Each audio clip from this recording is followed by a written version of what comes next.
মাধব পদুঙুচি মকরন্দ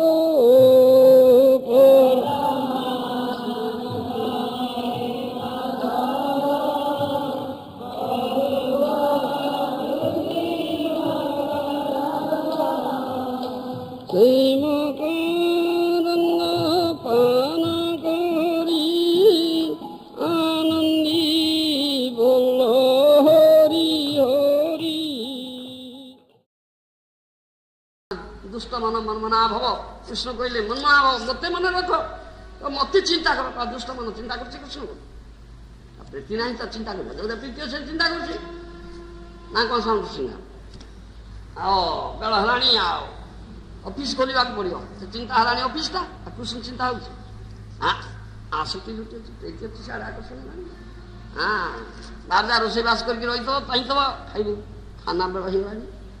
ସୁତମିତ ରମଣୀର ଚିନ୍ତା ଆସିଲାଣି, କୃଷ୍ଣ ଚିନ୍ତା କୋଉଠି ଆସିବ? କାରଣ ଆମେ ପ୍ରୀତି ଭୂମିକାରେ ସୁତମିତ ରମଣୀକି ରଖିଛେ, ପ୍ରୀତି ଭୂମିକାରେ କୃଷ୍ଣକୁ ରଖିନେ। ଆଉ ଅନୁକ୍ଷଣ ଶ୍ରବଣ ସ୍ମରଣ ହବ କେମିତିକା? ଦୁଷ୍ଟ ମନ କଣ ସ୍ମରଣ କରିବ? କଦାପି ହବ ନା। ସେ କଥା କହୁଛି ଅନୁକ୍ଷଣ ଅଦକ୍ଷଣ ନିଃଶ୍ୱାସ ସ୍ମରଣ ସମଗ୍ର ହୃଦୟକୁ ଆତ୍ମସାତ କରିବ। ତତ୍ପରେ କ୍ରମଶ ଶ୍ରଦ୍ଧା ଭକ୍ତି ରତି ଯାହା କୁହାଯାଉଛି ସତାଂ ପ୍ରସଙ୍ଗାନ୍ ମୌବିଜ୍ୟ ସମ୍ବିଦ ଭବନ୍ତି ହୃତକର୍ଣ୍ଣ ରସାୟନା କଥା ତଜ୍ଜୋଷଣା ଆସୁ ଅପବର୍ଗ ବର୍ତ୍ତନୀ ଶ୍ରଦ୍ଧା ରତିର ଭକ୍ତି ଅନୁକ୍ରମିଷତି। ଇଏ କପଳଦେବ ସମ୍ମାନ ଏଇଟା ହଉଛି ପ୍ରସେସଟା ଆମର। ସଦାଂ ପ୍ରସଙ୍ଗାନ୍ ମୌବିଜ୍ୟ ସମ୍ବିଦ ଭବନ୍ତି ହୃତକର୍ଣ୍ଣ ରସାୟନ। ସଦାଂ ପ୍ରସଙ୍ଗାନ୍ ବୋଇଲେ ସଦାଂ ବୋଇଲେ ଭକ୍ତ ভগবান বৈষ্ণব, ভক্ত বৈষ্ণব সাধু, সাধু বৈষ্ণব কৃষ্ণ প্রসঙ্গ হয়। সাধু মেলায় কৃষ্ণ প্রসঙ্গ হয়, হরি প্রসঙ্গ হয়। সাধু মেলায় সাধু বৈষ্ণব আর কোন কোন রাজনীতি চর্চা হয়, রাজনীতি কথা কোয়া হয় না কোন? অটল বিহারী বাজপেয়ী আসকি বড় সোফা করদেলে এ রাজনীতি কথা। আরে কৃষ্ণ প্রসঙ্গ হয় সাধু মেলায়, না কোন অন্য প্রসঙ্গ হয় না। কারণ সে কৃষ্ণগত প্রাণ, কৃষ্ণ কৃষ্ণের রজ্জুরে যে বান্ধি পাচ্ছেন, সর্বদা কৃষ্ণকে হৃদয় ধারণ করছেন। বৈষ্ণব তোমার হৃদয় সদা গোবিন্দ বিশ্রাম বৈষ্ণব, গোবিন্দ কহে না বড় বৈষ্ণব প্রাণ। গোবিন্দ বিশ্রাম করছে, সে পার্টি করলে সে গোবিন্দর কথা কইবে, কৃষ্ণ কথা আর কি কথা কইবে? সে ইন্দ্রপিত্র কথা কইবে না, রাজনীতির কথা কইবে না, অন্য কিছু কথা কইবে না। তেଣୁ ତାଙ୍କୁ ମୁଁ ଗୁରୁଶ୍ରବ, ତାଙ୍କୁ ଗୁରୁଶ୍ରବ ଏଇଟା ଶ୍ରବଣ କଥାଟା, ସେଇ ଶ୍ରବଣ ଏଇ ସତାମ ପ୍ରସଙ୍ଗାନ ମୋ ବୀର୍ଯ୍ୟ ସମ୍ବିଦ, ସେ କୃଷ୍ଣ ପ୍ରସଙ୍ଗ ତାଙ୍କର ଘରୁ ଶ୍ରବଣ କଲେ, ତାଙ୍କର କୃପାରୁ ସାଧୁଗୁରୁଙ୍କ କୃପାରୁ ଶ୍ରଦ୍ଧା ରତି, ଶ୍ରଦ୍ଧା ରତି, ଶ୍ରଦ୍ଧା ଉଦେବ ଆଦୌ ଶ୍ରଦ୍ଧା ତତ୍ ସାଧୁ ସଙ୍ଗ ତଦନ କ୍ରିୟା ଅନର୍ଥ ନିବୃତ୍ତି ନିଷ୍ଠା ସ୍ମୃତ ରୁଚି ତତ୍ତ୍ୱ ଆସକ୍ତି ଭାବ ପ୍ରେମ, এই ক্রম বর্ধমান হবা। কৃষ্ণ প্রেম আসব,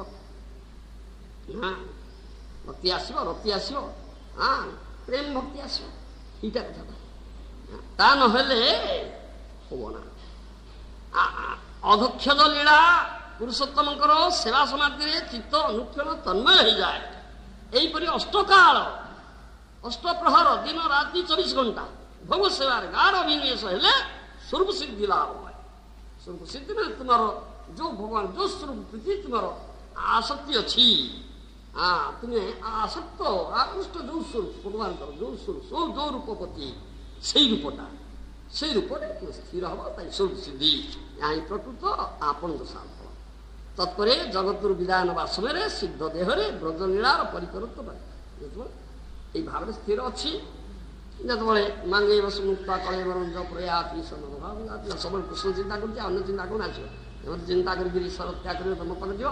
ଯୋଉ ସ୍ୱରୂପକୁ ଧ୍ୟାନ କରୁଛି ଭଗବାନ, ଯୋଉ ସ୍ୱରୂପକୁ ଧ୍ୟାନ କରୁଛି, ଯୋଉ ରସ ସମ୍ବନ୍ଧ କଥା ହେଇଛି ଆସିବ। ଦାସ୍ୟ ସଖ୍ୟ ବାତ୍ସଲ୍ୟ ମାଧୁର୍ଯ୍ୟ ଯୋଉ ରସ ତୁମର ଅଛି, ସେଇ ରସ ସରେ ସେଇ ରସ ସ୍ୱରୂପ, ରସ ସ୍ୱରୂପରେ ଯୋଉ ସ୍ୱରୂପ ଚିନ୍ତା କରୁଛି ସେଇ ସ୍ୱରୂପ, ସେଇ ସ୍ୱରୂପ ପ୍ରାପ୍ତି, ତାଇ ବସ୍ତୁ ସିଦ୍ଧି, ସ୍ୱରୂପ ସିଦ୍ଧି ବସ୍ତୁ ସିଦ୍ଧି। ବ୍ରଜଲୀଳାରୁ ସେଇ ପରିକରତ୍ୱ ପ୍ରାପ୍ତ ହବ, ତାର ସେଇ ଲୀଳା ଭିତରେ ପ୍ରବେଶ କରିବ ତୁମେ ଯାଇକରି, ସେତେବେଳେ ତାହା ହଉଛି ବସ୍ତୁ ସିଦ୍ଧି, ଆପଣଙ୍କ ସାମନେ ବସ୍ତୁ ସିଦ୍ଧି ଲାଭ হয়। ଏହା ଶ୍ରବଣର ଚରମ ଫଳ। ଏ ଶ୍ରବଣରୁ ଏଇଟା ଆରମ୍ଭ ହେଉଛି। ଶ୍ରବଣ ନ କଲେ ଏଇଟା ଫଳଟା ହବ ନା। ଏ କୃଷ୍ଣ କୃପା ମିଳିବ ନା। ଆଉ କୃଷ୍ଣ ଦର୍ଶନ, ଭଗବାନ ଦର୍ଶନ, ଭଗବାନଙ୍କ କଥା ଜାଣିବା ବୁଝିବା ଏଗୁଡ଼ାକ ସବୁ ହେଇପାରିବ। ଏ ହେଉଛି ତାର ତାତ୍ପର୍ଯ୍ୟ। ସେଇ